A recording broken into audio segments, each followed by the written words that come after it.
In 1611, in an isolated castle high up in the mountains of what is now modern Slovakia, a woman was about to begin a death sentence. Condemned to spend the rest of her life walled up in a single room. At her trial, Countess Elizabeth Bátory, one of the most powerful aristocrats of her day, was accused and convicted of murdering over 600 young girls. Far more frightening in a way than a male doing that sort of thing is a woman who tortures and kills young girls. What appalled many was not just the number of deaths, but the ways in which these girls died. It was said that they were sadistically tortured for weeks on end, sometimes forced to eat their own flesh, and their corpses left to rot in her castles. These things tend to escalate, and there was no check on her. Power tends to corrupt, and absolute power corrupts absolutely. She had absolute power. According to the evidence given at her trial, a picture emerged of a woman who not only had a need to inflict pain and commit murder, but apparently developed an obsession with her victim's blood. Elizabeth Báthory's taste for this blood would eventually give her the title by which she's still known today, Countess Dracula.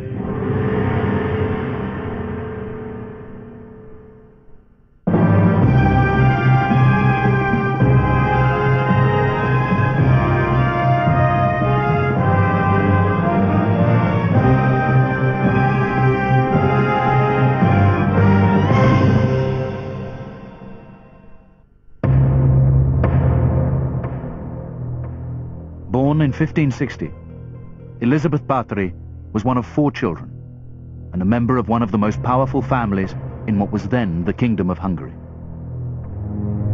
The Báthory family were not only a line of heroes, a dynasty of heroes, but they had enormous power in Central and Eastern Europe.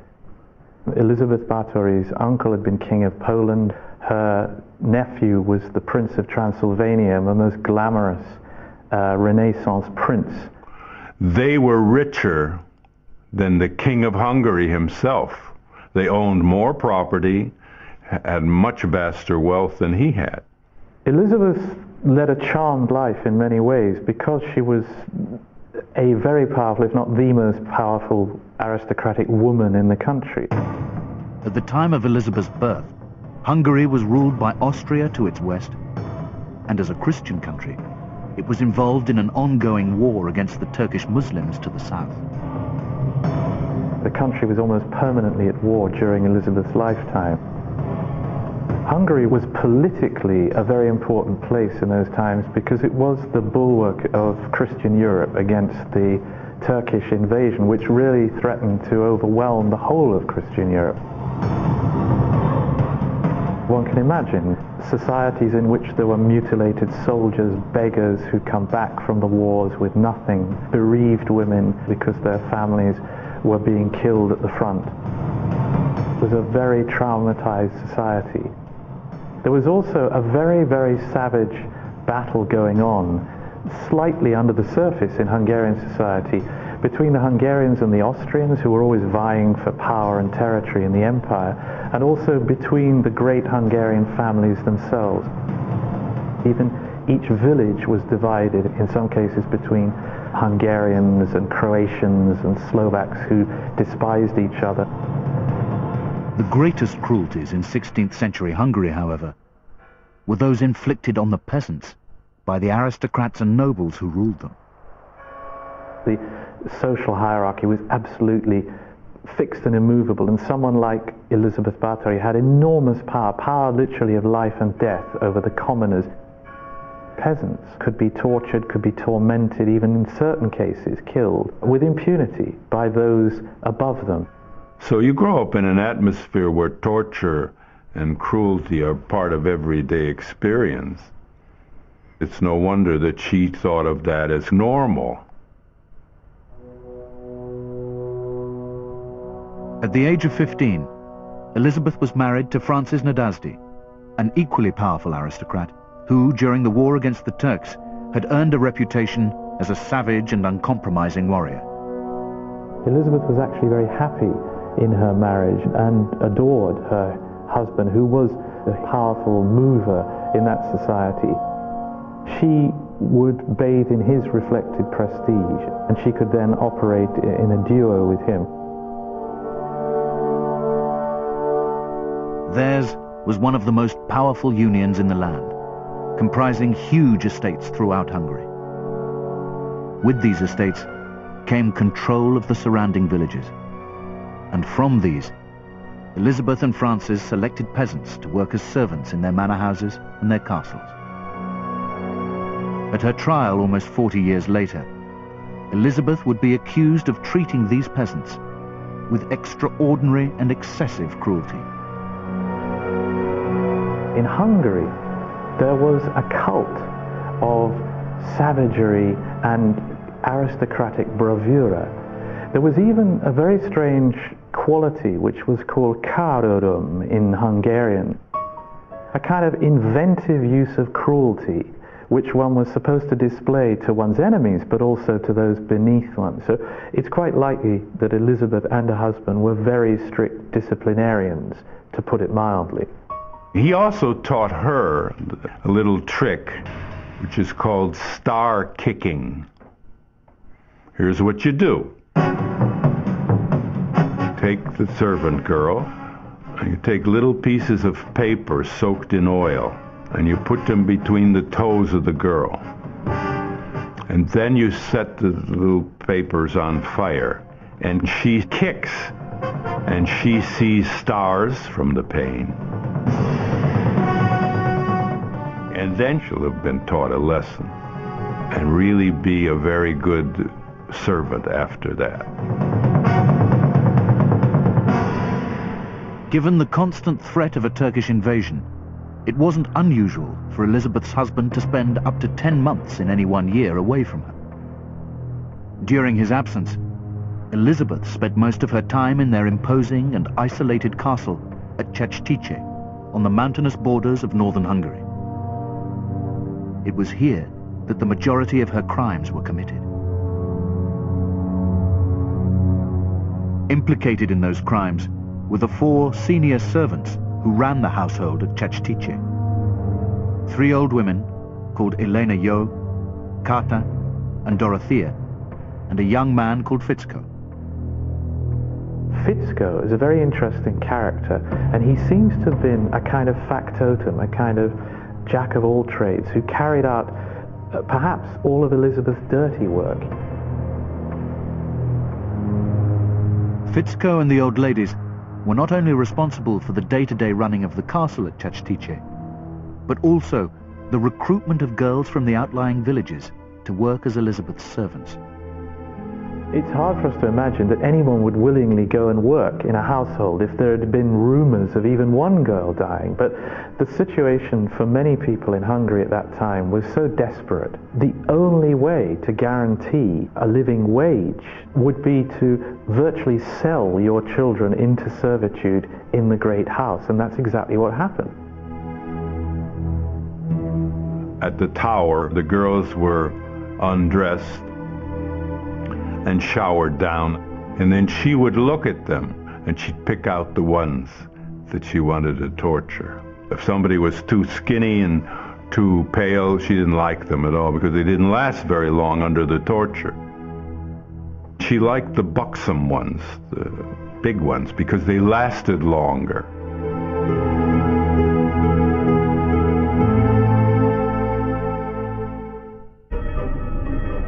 Trivial offences were punished in the most extreme ways. One girl from the village beneath the castle was accused of stealing money from the household coffers. It was claimed at her trial that Elizabeth heated a coin over a candle until it was white hot, then pressed it into the girl's hand.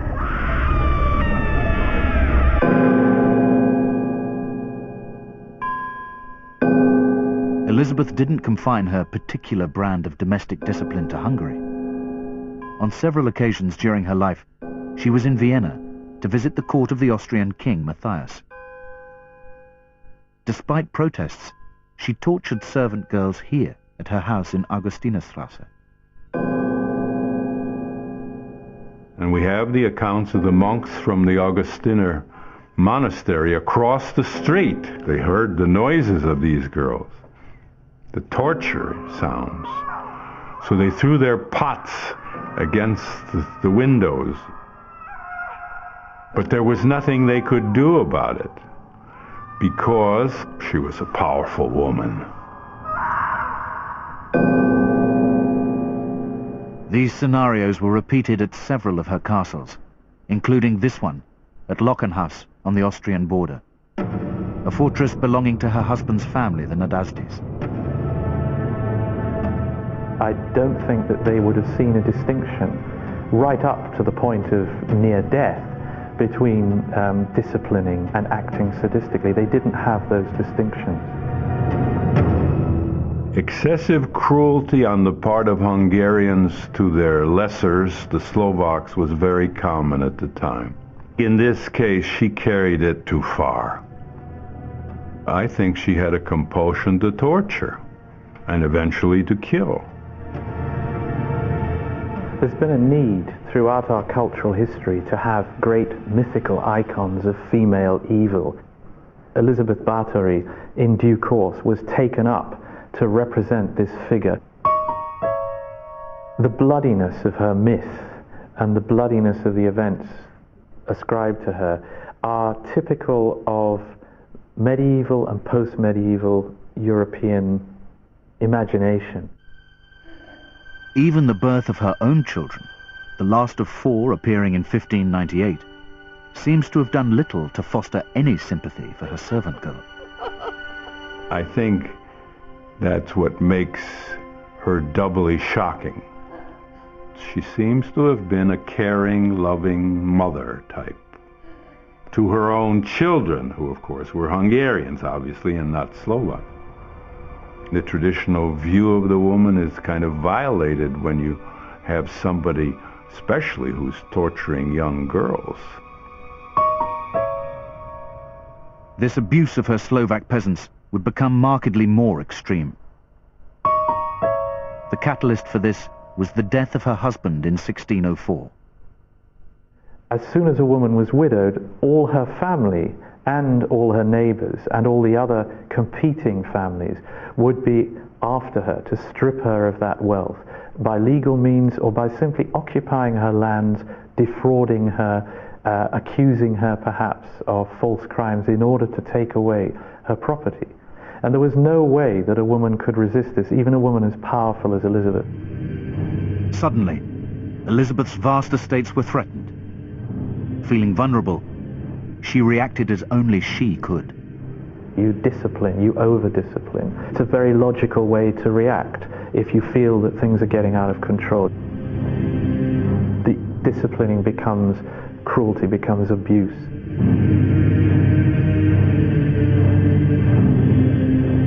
At Csejte, one of her few remaining castles, that abuse would escalate to the point where Alžbeta Bátoriová would become a mass murderer.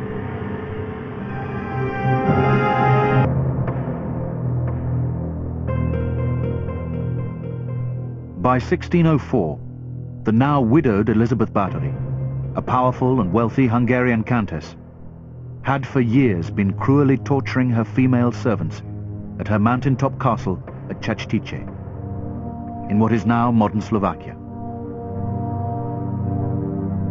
Her sadistic reputation was beginning to strike fear into the hearts of all who heard her name.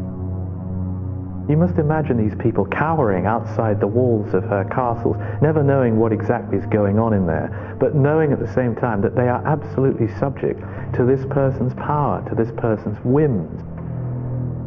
Before her husband's death, Elizabeth had been abusing her servants in order to discipline them. This eventually escalated to murder.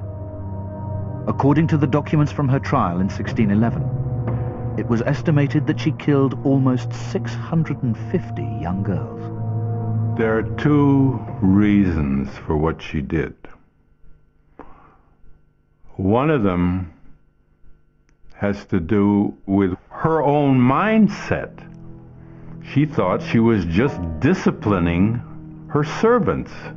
But the other has to do with just getting old and jealousy about the beauty of these girls. She's in her 40s and she was fading. Alžbeta Bátoriová was very obsessed with her own looks. She used to have a mirror, and she would spend hours looking at herself in that mirror. She had that narcissistic fascination with herself and her fading beauty. Elizabeth's obsession with her fading youth manifested itself in bizarre ways. According to evidence given at her trial, witnesses claimed that Elizabeth cannibalized her servant girls. At one point, and we have the testimony of several witnesses, she got angry at one of her maids and she rose up like a bulldog, it says in this document, and she tore the flesh from the shoulders of this girl and bit her breasts. She may have eaten young women's flesh in an attempt to incorporate their youth within her. Somehow in her mind, apparently, she thought if she ingested parts of these girls, maybe she could acquire some of their youthful beauty. So technically speaking, what we're dealing with here is you are what you eat. Cannibalized, sexually assaulted, tortured, and beaten to death, the bodies began to pile up at Csejte. And after a while, when they were running up into the hundreds, she was running out of space. She kept some of the bodies of these girls under her bed, and the place really started to stink. To cover up, Elizabeth and her 4 senior servants claimed that the girls' deaths were due to disease or accident. And to substantiate this, Elizabeth would bully the local clergy into giving the girls a standard Catholic burial. Some of them were just thrown in ditches, and eventually one of her cohorts got rid of the bodies, and they simply buried them further and further away. The testimonies given against Elizabeth Báthory make endless references to how the servant girls died, but one aspect of the evidence is dominant: her association with blood. Elizabeth had this fixation on blood because there are accounts which are verified in the court record of her having to change her blouse because it got so blood-soaked. In later, sensationalized versions of her story, it was claimed that the Blood Countess actually bathed in and drank the blood of her victims. These legends, which place Elizabeth Báthory at the center of the vampire myths, are less shocking than what really occurred. What she would do is she'd have these girls up in cages, and then she had a long lance, and she would pierce them, and the blood would come down and flow on her, and then she would shout obscenities, apparently. Elizabeth Báthory might have gone on killing with impunity forever, but the year 1610 marked the beginning of her end. She made a big mistake. As long as she dealt with Slovak peasants, nobody cared. That's a fact. She could have gotten away with it.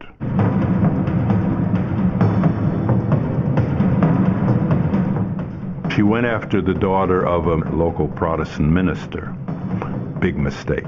Because this girl escaped and told the story about what was going on up there in the castle.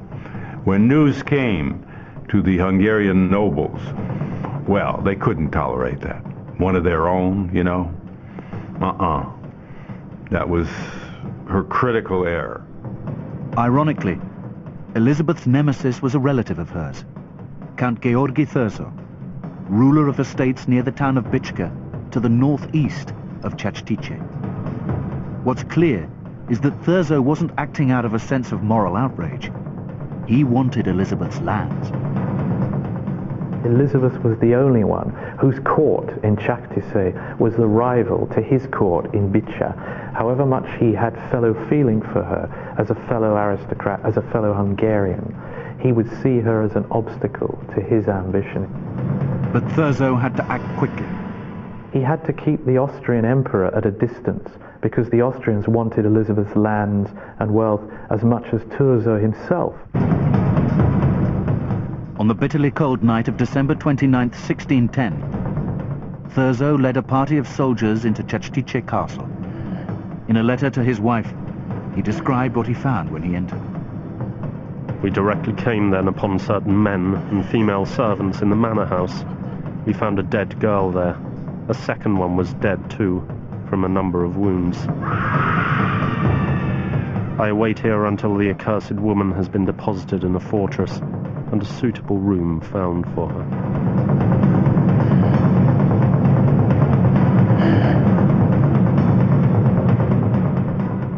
Other accounts have it that Thurzo actually found Elizabeth in the process of beating a servant girl called Dorica to death, as punishment for stealing a pear. On January the 2nd, 1611, only 4 days after her arrest, Thurzo convened a court at Bicsa. Thurzo was very clever. He didn't put her on trial, he put her servants on trial. What we call the hors d'oeuvre strategy. You know, you throw them the little fish so they don't go for the big one. Elena Yo and Dorothea were convicted. Their punishment for having used their hands to torture and murder was to have their fingers torn off with a pair of pincers. Still alive, they were then thrown onto a fire. Fitzko was spared the pincers, but was decapitated instead. Only Kata escaped the death sentence. Her fate is unknown. By the order of Count Thurzo, Elizabeth Báthory was still under arrest at her castle at Csejte. Well, I think he was still deciding whether he could get away with trying her or not. And in the end, perhaps he decided it was better just to let her rot, which is what happened. Elizabeth's sentence was publicly announced by Thurzo. Lifelong imprisonment in one room at her castle in Csejte. Elizabeth Báthory's lands were confiscated and divided up among various Hungarian nobles. Thurzo had triumphed. Her imprisonment would last for 3 years. In late August 1614, the bloody countess was found lying face down on the floor of this same room, dead at 54. History Night concludes after the break on Discovery Channel when we're heading to the Lebanon to learn how an act of terrorism brought the world a new weapon.